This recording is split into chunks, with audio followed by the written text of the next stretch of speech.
everyone, welcome back to my channel. I'm Hannah from the book Copy and Paste Painting. If you don't have a copy of your book yet, please go visit my website. You can make an online purchase over there.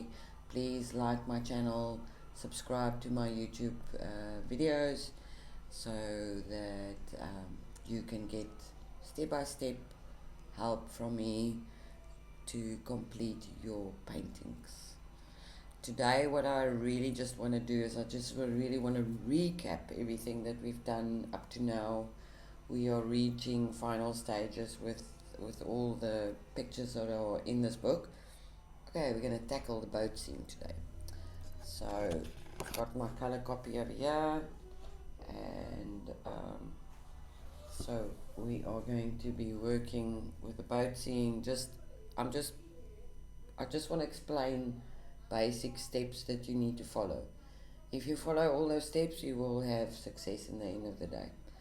Now, if you refer back to the protea petal part where I explained about drawing with a soft pencil, if you get confused about what's boat, what's figures, what's what in this painting, you can go with a pencil and you can go and define those lines for you so that you don't get confused. I am going to be working in acrylic. I'm not going to do any drawing today, but I'm going to do my base, well, not base colors. I'm really just going to do the outline parts in straight in acrylic with a very thin brush here, so that I can get all the dark parts in there. So first of all, when you work with your canvas sheet, make sure it is stretched flat and it doesn't have any wobbles. Okay, if you get those wobbles in, it's really hard to work on this on the canvas sheet. So make sure your canvas is nice, smooth and flat. Try to rub the edge there where you have put the sticky tape, because the paint bleeds into underneath there. That's not a problem. I mean, if you have it framed or if you have it stretched, that should not be a problem. I'm going to leave a lot of the work to you. I really just want to explain a little bit more about the detail of the clouds. That is the thing that we haven't done until up to now, protea, none of that, the street scene and all that. So this is more unique thing, a unique subject matter where you are dealing with a bit of a sky and clouds. Now, sky and clouds are not my speciality, really. I hate doing it, and it's also about improvising. Like I said to you, this is not just a paint by numbers.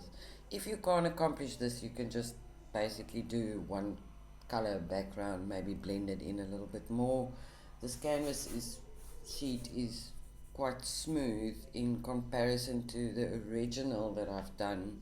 So on your print you'll see that there's the texture of the canvas coming through. But I'm gonna try and replicate this today. But first things first is that I'm gonna take my Payne's grey and I'm going to just do all the dark areas first.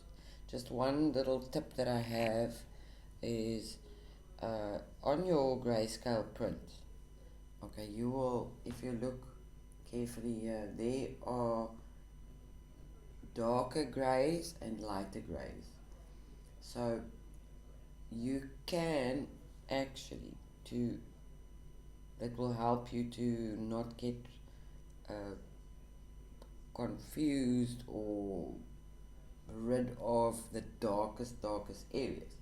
So I'll be starting in the areas, and if it's really dark, just apply your paint slightly thicker, don't thin it down as much, so that you can blob those little areas there that are really dark, and that will help you a lot with your end result. So don't make your acrylic too watery. Just the application is a little bit thicker where it's really, really dark. Look over there, copy that and paste over here. So I'm gonna do that, and then we'll go on to base colors, and then we'll do the sky. Okay, let's see.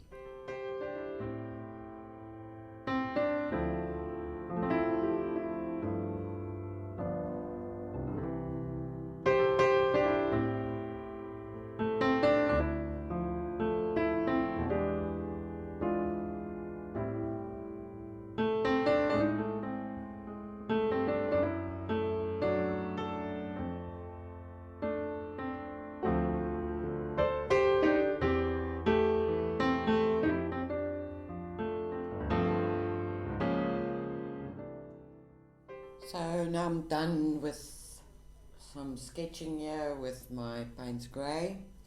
I've just indicated where the darkest areas will be on my print over here. Now I've prepared my palette here for to start with the base colors. This is all acrylics. I've got a yellow ochre, burnt sienna, burnt umber, yellow, brilliant red, my Payne's Grey, a cobalt blue. I've mixed a green here by just taking a bit of cobalt blue and yellow, and I've mixed sort of a turquoisey color, the same with the cobalt blue and a tiny bit of yellow, that so that it doesn't go green, just you want that little bit of a turquoisey color. What you must do is look at the basic color. If that color is red, you're going to apply red. If that is like a yellow color, you can do yellow ochre. So there's a little bit of pink, so that's why I've got a bit of white there. If I mix the red and the white, I will get a pink. So that I can do. I'm just going to put maybe a burnt sienna for the base colors for the figures, and then I'm going to do the sky in cobalt blue. The whole of the background I'm going to do in cobalt blue. So you'll see that you're going to be painting over this, and this is dry already. So if you work over this, you are just going to take your earbud and wet it in water and just drag it so that you don't lose the mast of the boat. So I will be applying just basic colors. The same with the reflection here is basic colors.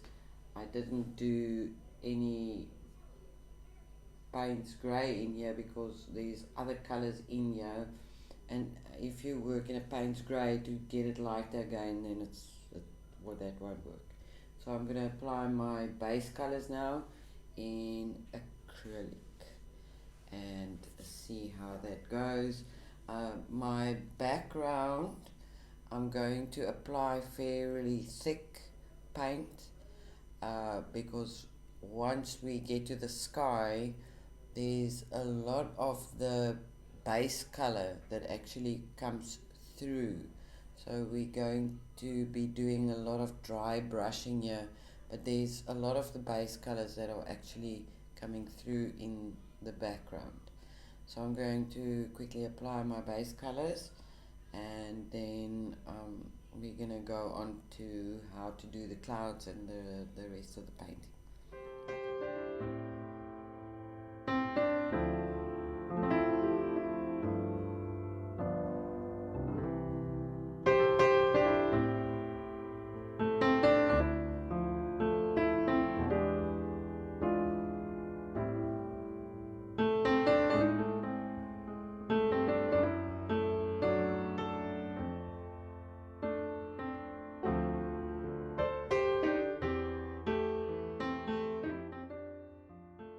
So that is my base colors for my fisherman scene, my boat scene. What I've done when I applied the paint to the background for the sky, I was going in motions like horizontal, vertical, horizontal, vertical, horizontal, vertical. The reason for that is that if you paint horizontal and vertical over each other, it's the same way as when you prime a canvas, and it creates sort of little bubbles to just get it a bit more rough when you're going to be doing the clouds.